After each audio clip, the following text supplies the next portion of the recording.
రైతులకు నమస్కారం. ఈరోజు మనతో పాటు ప్రముఖ శాస్త్రవేత్త ఆర్ఏఆర్ఎస్లో ఏడీఆర్గా పనిచేస్తున్నటువంటి డాక్టర్ ఉమారెడ్డి గారు మనతో పాటు ఉన్నారు. నిత్యం రైతులతో మాట్లాడుతూ వాళ్ళ యొక్క పొలాలను సందర్శిస్తూ వాళ్ళ యొక్క సమస్యలను తెలుసుకుంటూ ఎప్పటికప్పుడు ఎన్నో సమస్యలకు ఆయన పరిష్కారాలు అందించారు. ఇప్పుడు మన యొక్క వరి రైతులకు విలువైన సమాచారం అందించడానికి ఈరోజు ఈ కార్యక్రమంలో పాల్గొంటున్నారు. సో వారితో ఇప్పుడు మనం మాట్లాడదాం. నమస్కారం సార్. సార్, మీరు అంటే చాలా అనుభవంతోన దాదాపు 26 సంవత్సరాల అనుభవం ఉంది. చాలాసార్లు మీతో కూడా నేను కలిసి పనిచేయటం జరిగింది. ఎంతోమంది రైతులకు ఎన్నో సలహాలు కూడా ఇవ్వటం జరిగింది. సో ఈరోజు మీ విలువైన సమాచారం మా రైతులకు చాలా అవసరం కాబట్టి కొన్ని విషయాలు మాట్లాడడం జరుగుతుంది. ముందుగా విత్తనాలు మరియు వ్యవసాయం వాటి అంశాల మీద మాట్లాడుకుందాం. ఈ వరి విషయంలో కూడా సార్, రైతులు దొడ్డు రకాలు, సన్న రకాలు, 2 రకాల విత్తనాలు ఉన్నాయి. అయితే దొడ్డు రకాలు విత్తనాలను వాళ్ళు నారు పెంచుకోవడానికి మామూలు సన్న రకాల విత్తనాలు ఎన్ని డ్యూరేషన్ పెంచుతున్నారో 30 రోజులు 40 రోజుల్లాగా పెంచుతున్నారు. అలాంటి నారు విధానం అలా పాటిస్తే వాళ్ళ దిగుబడిలో ఏమైనా ఇబ్బందులు వస్తాయా? వరిలో జనరల్గా 3 రకాలు ఉంటాయి. ఒకటి దీర్ఘకాలికం, ఒకటి మధ్యకాలికం, ఒకటి స్వల్పకాలికం. దీర్ఘకాలికం అంటే 140 నుంచి 150 రోజుల పంట కాలం కలిగి ఉన్నాయి. ఉదాహరణకి ఏంటంటే బీపీటీ 5204. ఈ మధ్య కాలంలో బాగా మంది ఆదరిస్తున్న రైతు వరంగల్ 44 సిద్ధి అనే రకం కూడా. ఇంకా మధ్యకాలం 135 రోజులు, స్వల్పకాలికం అంటే 125 రోజులు. ఇదో పంట కాలం. ఇక నాణ్యతకు సంబంధించి అంటే దొడ్డు, సన్న. చాలా మట్టుకు వానాకాలం లోపల సన్న రకాలను సాగు చేస్తారు.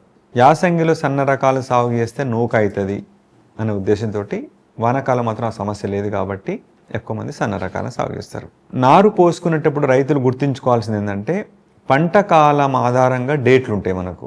ఉదాహరణకు దీర్ఘకాలిక రకాలు అంటే 150 రోజుల పంట కాలాన్ని కలిగిన రకాన్ని కనుక వాళ్ళు నారు పోసుకోవాలనుకుంటే మే 20 నుంచి జూన్ 20 లోపల పోసుకోవాలి.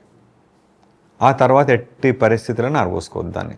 ఒకవేళ మధ్యకాలిక రకాలు పోసుకోవాలనుకుంటే జూన్ 20 నుంచి జూలై 10 వరకు పోసుకోవచ్చు.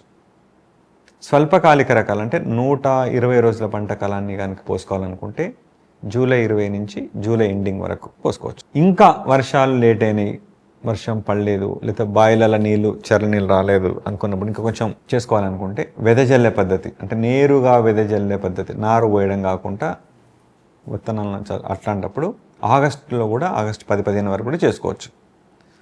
ఈ డేట్ల పోసుకో అనడంలో ఉద్దేశం ఏంటంటే ముఖ్యంగా తెలంగాణలో కొన్ని ప్రాంతాల లోపల చలి ప్రభావం ఉంటుంది. ప్లస్ ఎండాకాలం లోపల ఎండలు బాగా కొట్టి వడగండ్ల వానలు ఇట్లాంటివి ఉంటాయి. సో ఇటు చలి ఇటు ఎండలు ఈ రెండింటిని దృష్టిలో పెట్టుకొని తెలంగాణ లోపల ఈ రకాలు ఈ టైంలో పోసుకుంటేనే అవి పూత దశలో ఇబ్బందులు కాకుండా ఉంటాయి అనేక దృష్టిలో పెట్టుకొని డేట్లు ఫిక్స్ చేసినాం మనం. సో కాబట్టి డేట్స్ను డీవియేట్ కావద్దు రైతులు. ఉదాహరణకు దీర్ఘకాలిక రకం పోసుకోవాలనుకున్నారు అనుకోండి, ఏ కారణం చేతనైనా వాళ్ళు జూన్ 20 లోపల పోయలేదనుకోండి, ఇంకా పోయొద్దిగా మధ్యకాలిక రకాలు పోసుకోవాలి. తర్వాత జూలై 10 లోపల మధ్యకాలిక రకాలు కూడా పోసుకోలేదనుకోండి, నెక్స్ట్ రకాన్ని షిఫ్ట్ చేయాలి, స్వల్పకాలిక రకాలకు వెళ్ళిపోవాలి. సో కట్ ఆఫ్ డేట్స్ను స్ట్రిక్ట్గా ఫాలో కావాలి వాళ్ళు. ఏమవుతుందిలే అని కొంచెం చేస్తే కొన్ని సందర్భాల్లో ఏం కాకపోయి ఉండొచ్చు, బట్ దాని వెనక సైన్స్ ఉంది.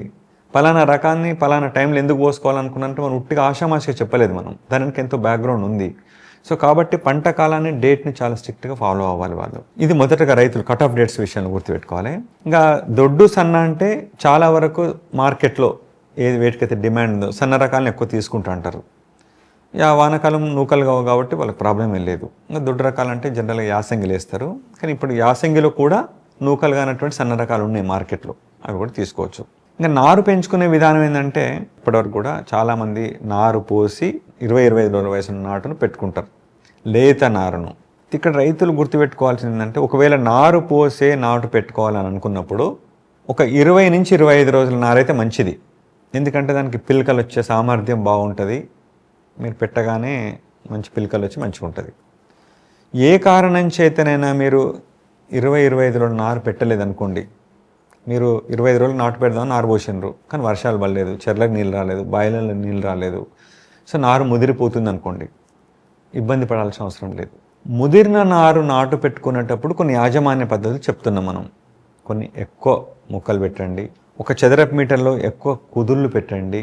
పెట్టినప్పుడు ఎరువులు వేసేటప్పుడు నత్రజనికి సంబంధించిన ఎరువులను ఎక్కువ మొత్తంలో తొలి దశలో వేయండి, తర్వాత తగ్గించేయండి. ఉదాహరణకు 1 kg నైట్రోజన్ వేయాలనుకోండి పంట కాలంలో, దాంట్లో ఎక్కువ మొత్తం ఒక 1/2 కిలో 1/2 kg కంటే ఎక్కువ బేసలుగా వేసి ఆ మిగతా దాన్ని తర్వాత వేసుకుంటూ పోవాలి. ఎక్కువ మొత్తంలో వేయమనగానే ఎక్కువ ఫర్టిలైజర్ వేసుడు కాదు, వేస్తున్న ఫర్టిలైజర్లలో ఎక్కువ మొత్తాన్ని తొలి దశలో వేసి తర్వాత తగ్గించాడు అన్నట్టు ముదిరిన నారు పెట్టుకున్నప్పుడు. అప్పుడు మొక్క ఏంటంటే శాఖీయ దశలో పని ఎక్కువ ఉండి తర్వాత పిలకలు వచ్చి మంచిగా దిగుబడి వస్తుంది మనకు. అట్లా అంటే నారును ముదిరినప్పటికీ 40, 45, 50 రోజుల నారైనా కూడా యాజమాన్య పద్ధతులు కనుక పాటించినట్లయితే, అంటే ముదిరిన నారును పెట్టుకునేటప్పుడు పాటించాల్సిన యాజమాన్యం పాటించినట్లయితే ఏమాత్రం దిగుబడి తగ్గకుండా రావడానికి అవకాశం ఉంది. ఎర్లీగా పెట్టుకుంటే మంచిది, పెట్టుకోకపోయినా కూడా యాజమాన్య పద్ధతి పాటిస్తే మీకు దిగుబడి వచ్చేస్తుంది, అది పెద్ద ఇబ్బంది కాదు మీకు. ఇప్పుడు కలుపును అరికట్టడానికి మేజర్గా కలుపు మందులే, అంటే మామూలుగా కూలీలను పెట్టుకుంటే కొంచెం ఖర్చు ఎక్కువైతే రైతులకు. ఈ నేపథ్యంలో నారు పోసి నాటు పెట్టుకున్న కంటే డైరెక్ట్గా వెదజల్లుకునే పద్ధతి కూడా బాగా అందుబాటులోకి వచ్చింది. ఇది రైతులకు వెనకటి నుంచి తెలిసిందే, కానీ ఒకప్పుడు కలుపు మందులు లేకుండే, కలుపు బాగా సమస్య ఉండే కాబట్టి ఆ పని చేసేటోళ్ళు కాదు. కానీ ఇప్పుడు ఆ సమస్య లేదు, పూర్తిగా 100% కలుపును సమర్థవంతంగా అరికట్టే మెకానిజం ఇప్పుడు ఉంది మనకు. సో కాబట్టి వెదజల్లుకునే పద్ధతులు ఉంటే అడ్వాంటేజ్ ఏంటంటే మీకు సీడ్ ఎక్కువ అవసరం లేదు. మామూలుగా మీరు 25 కిలోలు నారు పోయాల్సింది వెదజల్లే పద్ధతిలో 10-12 కిలోలతో అయిపోతుంది, సగం సీడ్ తగ్గిస్తారు మీరు. పంట ముందుకు వస్తుంది మీకు 10-15 రోజులు. నార్మల్గా నారు పోసి నాటు పెట్టుకుంటే ఎన్ని రోజులకు వస్తుందో ఈ పద్ధతిలో చేస్తే 15 రోజుల ముందు వస్తుంది క్రాప్ మీకు, పంట కాలం కూడా బాగా తగ్గుతుంది. సో నారు పోసి నాటు పెట్టుకునే దానికంటే ఒక 2-3 బస్తాల దిగుబడి కూడా మీకు ఎక్కువ వస్తుంది. ప్లస్ నారు పోసి పెట్టుకునేటప్పుడు మినిమం ఎకరానికి 8 నుంచి 10 మంది కూలీలు అవసరం ఉంటారు, దీనికి అవసరం లేదు. సో ఇట్లా వేరే పద్ధతులు కూడా ఉన్నాయి మనకి ఇప్పుడు. కాబట్టి అందరూ నారు పోసుకొని పెట్టుకోవాల్సిన అవసరం లేదు, వెదజల్లే పద్ధతులు కూడా చేసుకోవడానికి చాలా అవకాశం ఉంది. మనకు ప్రొఫెసర్ జయశంకర్ వ్యవసాయ విశ్వవిద్యాలయం నుంచి గత సంవత్సరం నుంచి ప్రతి గ్రామంలో నాణ్యమైన విత్తనం అందుబాటులో ఉండాలని అందరికీ ఒక 10 కిలోలు 12 కిలోలు 15 ఇట్లా సీడ్ని మనం ఫ్రీగా ఇవ్వడం జరిగింది. ఆ సీడ్ నుంచి మళ్ళీ మల్టిప్లై చేసుకుంటాను, ఈ సంవత్సరం కూడా ఉండే అవకాశం ఉంది.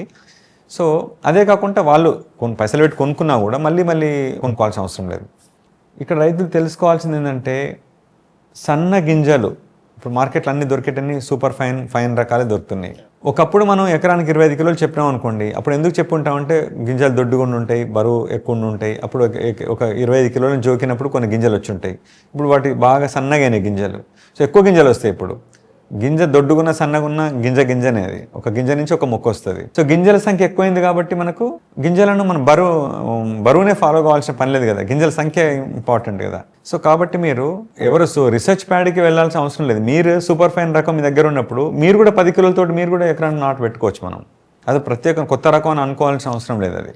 సో వీలైనంత వరకు వరి, కందులు, పెసలు, మినుములు, పల్లిక ఇట్లాంటి వాటిల్లో ఒకసారి మీరు మంచి విత్తనాన్ని తీసుకొచ్చుకొని దాన్ని పదే వాడడానికి అలవాటు పడండి. సో మీరు చెప్పిన చాలా విషయాలన్నీ మన గ్రోమర్లో కానీ ఖచ్చితంగా బిల్ ఇస్తారు, కంప్యూటరైజ్డ్ బిల్ ఇస్తారు. తర్వాత అన్ని ప్రముఖ కంపెనీల విత్తనాలే మన గ్రోమర్ కేంద్రంలో రైతులకు అందిస్తూ ఉంటాం. ఇప్పటి వరకు మీ విలువైన సమయాన్ని మా రైతుల కోసం, ముఖ్యంగా వరి రైతులకు చాలా మంచి విషయాలు చెప్పారు సార్. విత్తనం పట్ల ఎట్లా జాగ్రత్త ఉండాలి, తర్వాత మంచి దిగుబడి కోసం ఎలాంటి అంశాలు చేపట్టాలని రైతులకు చక్కటి సమాచారం ఇచ్చారు. సో మీకు ధన్యవాదాలు తెలుపుకుంటున్నాను సార్.